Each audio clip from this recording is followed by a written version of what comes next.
Muy buen día para todos. En esta ocasión del curso Flora Local voy a abordar un área de la botánica que complementa la clase de Plant Blindness. Vamos a hablar de botánica económica. Antes de comenzar, deseo contarles un poco de la historia de la botánica como ciencia y su estrecha relación con las plantas que el hombre ha domesticado a través de la historia, para relacionarlo directamente con la botánica económica, el tema de hoy. De los registros que nosotros tenemos conocidos, ¿no? De lo que la historia ha dejado huella y logramos rescatar, tenemos varios momentos en los que el uso de las plantas es evidenciado. Uno de ellos hace 2700 años antes de Cristo, en China. Se cree que en Chen Nung fue el fundador de la agricultura. En esta figura lo observamos y se encuentra en lo que probablemente será un árbol de té usado para hacer alguna preparación. Posteriormente tenemos registros ya en lo que llamamos el hemisferio occidental de Teofrasto, que es considerado el padre de la botánica. Teofrasto nos dejó dos textos de Causus Plantarum, que tiene que ver con observaciones que él hacía directas de las plantas, cómo crecen, sus ciclos de vida, relacionado con su manejo de pestes, etc. Y también uno llamado De Historia Plantarum, que iba enfocado más en los usos de las plantas y una, digamos, clasificación que él hizo a partir de estos usos específicos. Entonces, en esa época las plantas se clasificaban por su uso en medicinales, alimenticias, tintóreas, es decir, que se producen tintes con ellas, etcétera. También 100 años después, entonces, Dioscórides avanzó un poco más con el legado de Teofrasto y directamente incluyó por primera vez ilustraciones de plantas hacia enfocándose o profundizándose en las plantas medicinales. Este es un punto donde se evidencia la fusión de la medicina con la botánica. Entonces ustedes observan aquí una fotografía de una copia en árabe del libro de Dioscórides, Materia Médica, donde pueden ver que se encuentra la ilustración de la planta sobre la cual están narrando sus aplicaciones medicinales o sus usos. Bueno, luego tenemos que dar un salto bastante grande porque de antes de Cristo vamos a los años 1600, en los que la invención de elementos que potencian nuestros sentidos, en este caso la vista, nos permitieron avanzar en el conocimiento de las plantas y de esta disciplina botánica. Robert Hooke fue la primera persona que introdujo el término o el concepto de célula como la unidad que compone a los seres vivos, y esta observación también la hizo en plantas. En el recuadro de la derecha ustedes ven es una porción de la corteza de un árbol en el que se evidencia el tejido, es decir, estas celulitas que lo componen. Un paso adelante en el desarrollo de la botánica fue 100 años después, cuando Carl Linné propone el sistema de clasificación de todos los seres que él logró describir y conocer, y propuso la forma como ahora hablamos sobre las especies, por ejemplo, que es el nombre científico. Antes de Linneo, las especies no se llamaban con dos palabras, sino con un párrafo en latín que describía sus características más sobresalientes. Carl Linnaeus fue una persona muy importante en la biología. Él recibía unas cantidades enormes de colecciones que estaban realizándose en todo el mundo. Llegaban a su oficina y él se encargaba de hacer esa clasificación al verse, digamos, con una gran cantidad de colecciones de plantas y de animales. Tuvo antes de continuar que hacer un alto y revisar un sistema en el que podía clasificar a estos organismos que le llegaban constantemente de una manera un poco más organizada, porque era ya imposible hablar de una especie a través de un párrafo. Es como si nuestros nombres y apellidos, en vez de ser 4, fueran un párrafo. Entonces, él ideó este sistema natural, introdujo clases, órdenes, géneros y especies. Fíjense que no hay familia como categoría en este pensamiento, en este planteamiento de Linneo. Y en 1758 se da como una fecha importante en el desarrollo de la sistemática, que es la ciencia que clasifica a los organismos en general. Hoy en día la botánica, digamos, ha ramificado, se ha especializado, haciendo puentes o haciéndolos más fuertes con la química, con la física, ha ahondado mucho en la genética, la biología molecular de las plantas, en lo que estamos hablando, sus aspectos de relaciones con otros organismos, es decir, la ecología, y en sus características como tal ha también profundizado, ¿cierto?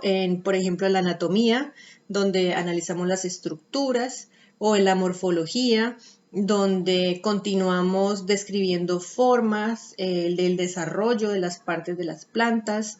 La citología se encarga del estudio de las células a nivel celular. La sistemática, que sigue siendo muy importante, pero esta vez la sistemática que hacemos hoy en día en botánica y en biología está cobijada totalmente por la teoría de la evolución. Por lo tanto, las clasificaciones actuales no están buscando encasillar a las especies por uso, por un criterio muy utilitario de uso, sino con el ánimo de que reflejen la historia evolutiva de los organismos. Ahora, también se han desarrollado ramas en la botánica que aplican el conocimiento básico hacia principalmente fomentar la mayor producción o la mayor calidad de las cosechas, enfocada en los principales cultivos que sostienen el planeta. Por un lado tenemos los principales alimentos que vamos a mirar un poquito más adelante, y por el otro también ciencias como la botánica económica, de la que estamos hablando, donde se da, digamos, la valoración del uso de estas plantas, no solamente a nivel global, sino también hay estudios muy interesantes en comunidades aisladas, indígenas o de otro tipo, en el que se reportan o, digamos, estudian los usos que hacen las comunidades de sus bosques, de su entorno, relacionado estrechamente con las plantas, para acercarnos un poco a otras maneras de comprender la relación que hay entre los humanos y las plantas, y por supuesto el resto del entorno. Y de estos estudios de botánica económica en regiones remotas se han aprendido grandes lecciones. Si alguno está interesado, hay una revista científica que se llama tal cual Economic Botany, y ahí pueden leer historias muy interesantes del uso de plantas en muchísimas partes del mundo. Volviendo entonces a la agricultura como un hito en la historia del hombre, nos hizo pasar de buscar nuestro alimento en los recursos que nos daban el entorno que nos rodeaba, es decir, caminando en un ecosistema, cazando animales y recogiendo las semillas, los frutos, las raíces que podían estar disponibles para nosotros. Piensen en el gran cambio que fue la habilidad nuestra de empezar a tomar esas plantas, sembrarlas y al sembrarlas comenzar a seleccionar aquellas que nos parecían a nosotros más útiles. Este proceso de domesticación se hizo tanto con animales como con plantas y ahora estamos en una sociedad altísimamente tecnificada, digamos, un poco al extremo de maximizar las producciones de alimentos, un poco en detrimento del medio ambiente, del mismo suelo, del agua, incluso a veces de las comunidades que lo rodean. Y aquí es donde debemos como hacer un contrapeso entre las dos situaciones. Esta frase la traigo porque me parece muy importante considerar la unión estrecha que hay entre la agricultura, la alimentación humana y de los animales que consumimos con los ecosistemas. Nosotros hemos domesticado estas plantas a través de siglos. Estas plantas provenían del entorno del ecosistema y ha llegado nuestra manipulación de las plantas a tal punto en que algunas de ellas, por ejemplo, ya no se reproducen por semillas. Esto nos lleva como a caminos sin salida. Un ejemplo de estos es Musa paradisiaca, que es la especie de los bananos, del guineo. Y en este caso, el no poder reproducirla por semillas solamente por reproducción clonal, es decir, los hijitos que salen al lado de la planta de plátano se resiembran o se cultivan en incubadora tejidos que se convierten en plantas, pues nos marca un sin salida porque el fenómeno que ocurre aquí se llama erosión genética y es que se pierde la variación. En este caso las plantas ya no se están reproduciendo cruzando información genética a través de que ocurre siempre en la naturaleza por la fecundación y pues queda en nuestras manos la supervivencia de este organismo. Volviendo un poquito atrás, y esto ha estado sucediendo casi con todos los cultivos, es la búsqueda de organismos cercanamente emparentados con lo que nosotros usualmente consumimos como un recurso potencial para el futuro. Y además es de considerar que en los ecosistemas hay muchas plantas alimenticias, medicinales, con potenciales enormes que no han sido estudiadas, que están ahí, pero como no son en este momento económicamente enlazadas en una cadena de producción, no son vistas en su potencial. Y esta variación que tienen los bosques, diferentes variedades de plantas, es algo que debemos valorar y conservar porque son bancos. Realmente podemos pensar en los ecosistemas como bancos en donde están las semillas y las plantas que pueden en el futuro solucionar problemas que nosotros mismos tenemos y no tendríamos cómo solucionar. Sobre el origen de la agricultura, pues la mayor evidencia, me refiero pues a que existe esta evidencia, son la media luna fértil, ¿cierto? En China, en América Central y los Andes, especialmente hablando de las culturas maya, aztecas e incas, que dejaron como unos registros de su actividad en agricultura.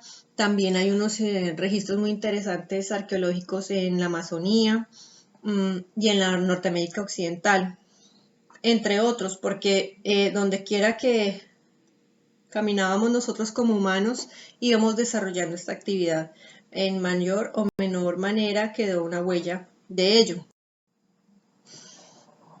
Y un ejercicio bonito es descubrir de dónde vienen los alimentos, los que tenemos en nuestras mesas y en nuestras cocinas, vienen de todo el mundo. Esta es una muestra solamente muy pequeñita, son 12 cultivos que nacieron, es decir, la domesticación se hizo en Centroamérica y México principalmente, de alimentos tan populares y comunes como la papaya y los aguacates y el maíz, por supuesto. plantas andinas que consumimos como los tomates o la papa.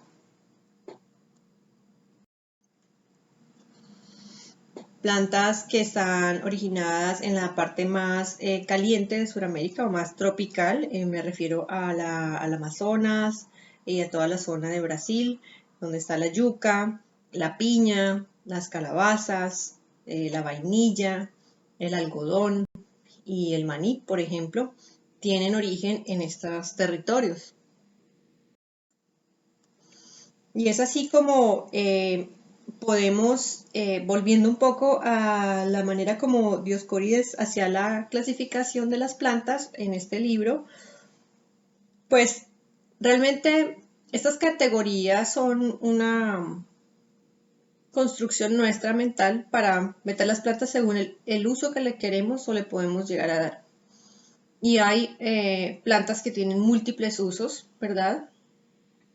Hay plantas que en una dosis pequeña son medicinales, en una dosis alta pueden ser mortales.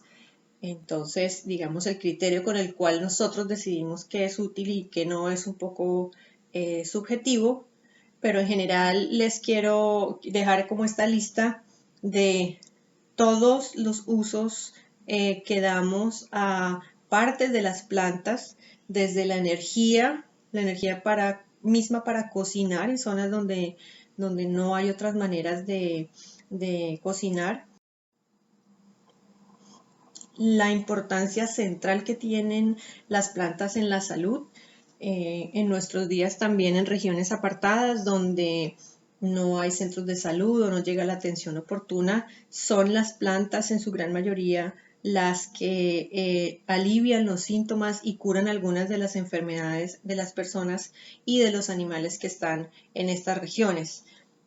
A partir de las plantas se han sintetizado muchísimas medicinas. Si no es directamente cultivando la planta y obteniendo la sustancia química, es conociendo la estructura química de esta molécula y luego hacerla de manera sintética masivamente.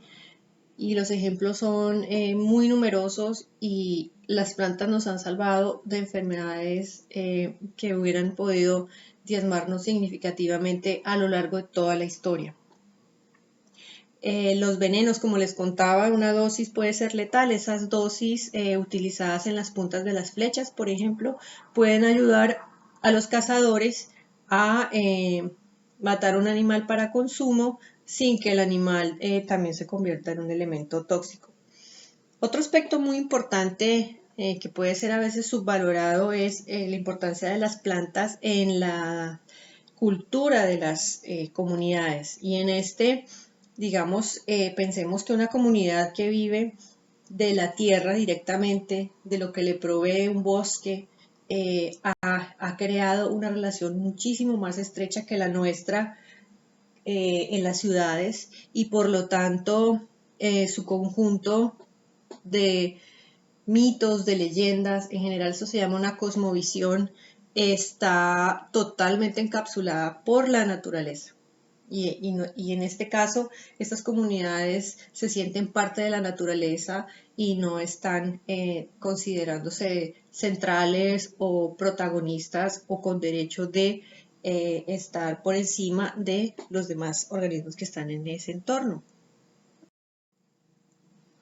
En este sentido, hay un libro muy bonito, resultado del trabajo de un botánico y un antropólogo que se llama El Bejuco del Alma. Son dos norteamericanos que pasaron bastante tiempo en las selvas amazónicas, especialmente de Colombia, y fueron, digamos, su objetivo era escribir, era observar, era registrar el consumo de las plantas por parte de los indígenas y encontraron que, claro, además de las plantas que los sostienen de manera física, sus alimentos, también hay unas plantas muy interesantes o mezclas de plantas que tienen roles simbólicos, en ritos religiosos, en rituales sociales, dentro de ellos la ayahuasca y el peyote. y son supremamente importantes, no como una sustancia que en el entorno urbano podría considerarse ilegal, sino totalmente enmarcadas dentro de sus creencias culturales y guiadas siempre por un chamán o una persona como el líder religioso de esta comunidad. También muy importante el uso de las plantas para hacer toda clase de ungüentos, maquillaje, perfumes súper importantes, aceites corporales para tratamientos. En todas las culturas vemos el uso de las plantas en este sentido, en el sentido más estético. Y aquí hay unos ejemplos donde también las semillas son protagonistas y además, muy importante, en los cuadros de la izquierda y la derecha vemos elementos hechos con fibras de plantas. En este caso, las fibras provienen en su gran mayoría de las palmas, que son plantas que proveen muchas casi que toda la planta le sirve a las personas, tanto en sus hojas, en donde están las fibras, como en los frutos, que si no son consumidos por los humanos directamente, lo hace la fauna o los animales que nosotros consumimos. Bueno, y para finalizar les comento pues el taller. Lo que quiero es que tomen la información que les acabo de brindar y ahora la aterricemos a nuestro entorno Caribe. La idea es que vean los tres enlaces, los videos que están en estos tres enlaces, donde en el primero va a haber una introducción a las culturas del Caribe, y en la segunda y tercera específicamente nos van a contar en una animación corta la cotidianidad de la cultura tairona y de la cultura zenú. En estas narraciones van a encontrar referencias a la manera como estas culturas, nuestros ancestros, hacían un manejo equilibrado con el medio ambiente. Y especialmente, o digamos, el requisito, el propósito mío es que hagamos un foco en las plantas y anoten cuáles plantas ancestrales que en ese tiempo alimentaban estas comunidades aún son parte de nuestra cultura y cómo podemos entonces también trazar un puente entre el pasado y el presente con este legado de estas comunidades.